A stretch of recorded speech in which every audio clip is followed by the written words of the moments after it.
Hello there, welcome to Grace Babe channel.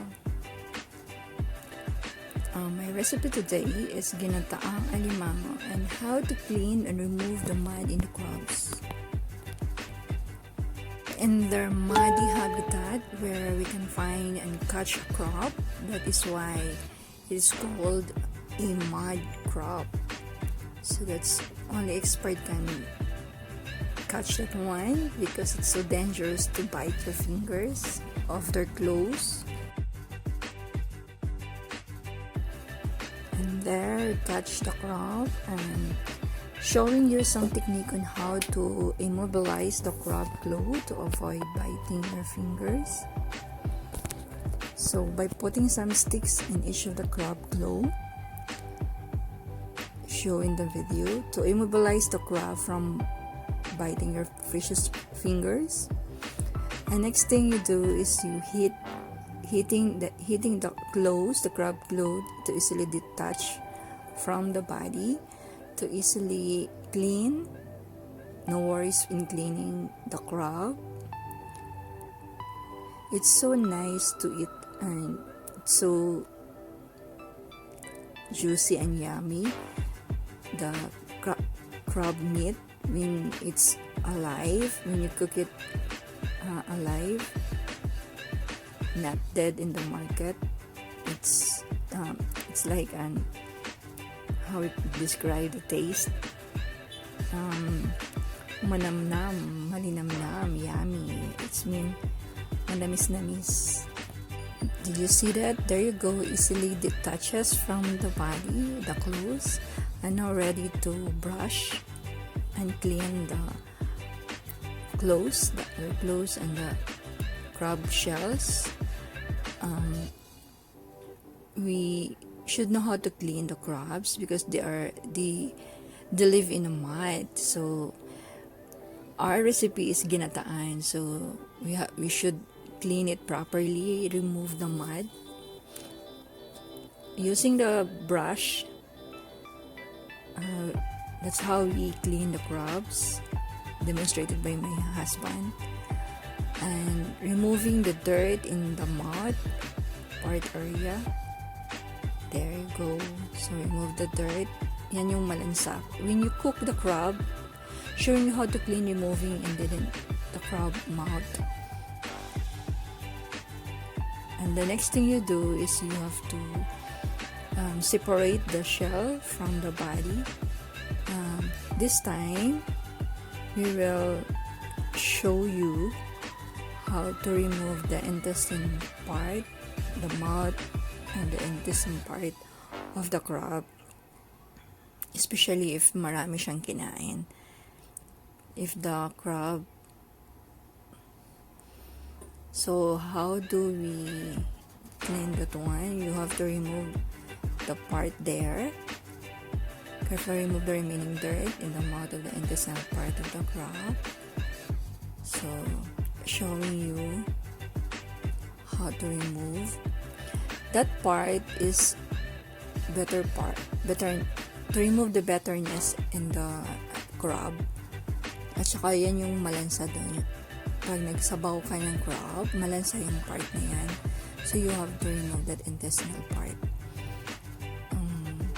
We know how to clean this crab, teach by our grandmother, the lola of my husband.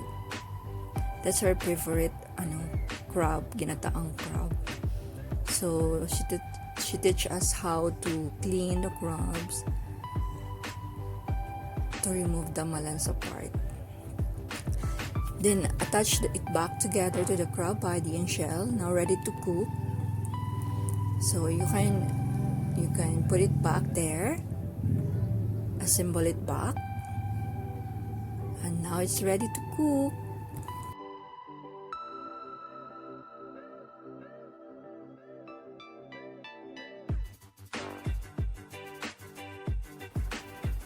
After cleaning that part, the crab, let's proceed to preparing the ingredients, which are the ginger, the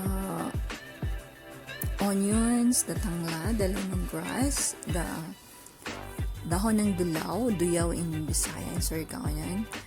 So, or they call it the yellow ginger leaf. So there you go. That's all the ingredients we put in our ginataang. Don't forget to add the grated coconut. So in grated coconut, we squeeze the first pure gata, no water added first. You have to squeeze that one.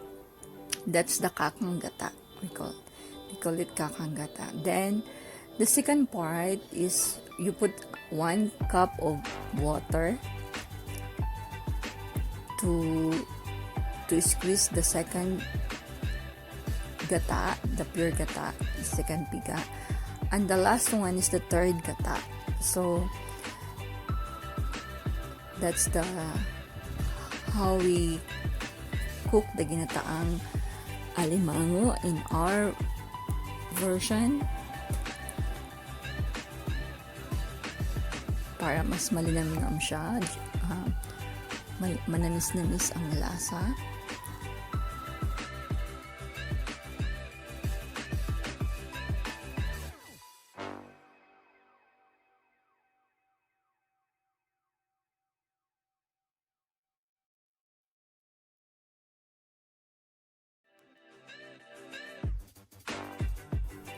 There you go. Let's cook now. So put all the clean crabs in Mp5 rice cooker Saladmaster.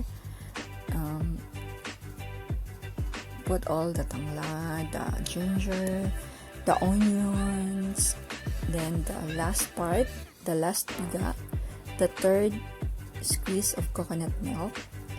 Then bring it to boil. Boil it for 20 minutes in 230 centigrade. Cover and bring to boil. Now ready to cook now. And let's wait for 20 minutes.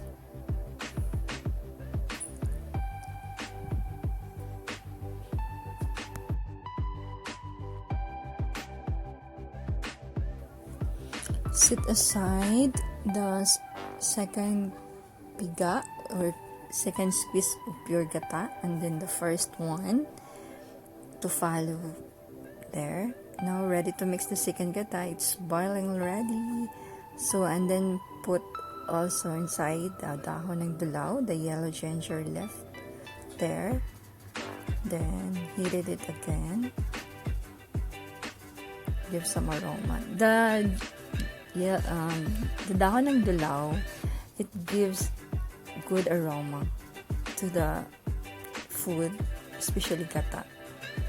When the timer turned to 0, signaling that it's already cooked, then the last part to mix is the first piga, the first pure pigang gata.